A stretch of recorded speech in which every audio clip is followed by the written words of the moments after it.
Hi everyone, welcome back to this channel. In this tutorial, I will show you how to get the brand new Meteor charm in Fish It from the latest update.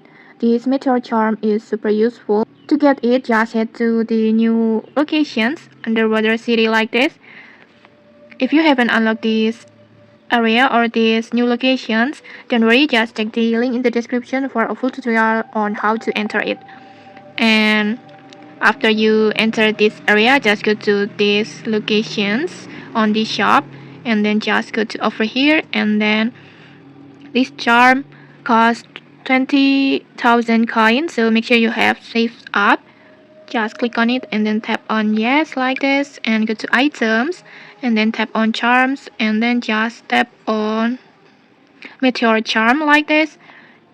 And this charm can be used until 30 times while fishing and helps boost your chance to catching the cosmic hammerhead shark. It's a mythic fish.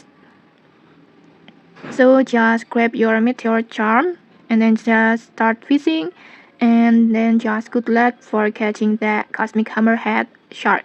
And okay, that's it. If you found this helpful, don't forget to like, comment, and subscribe for more tutorials. Thanks for watching and see you.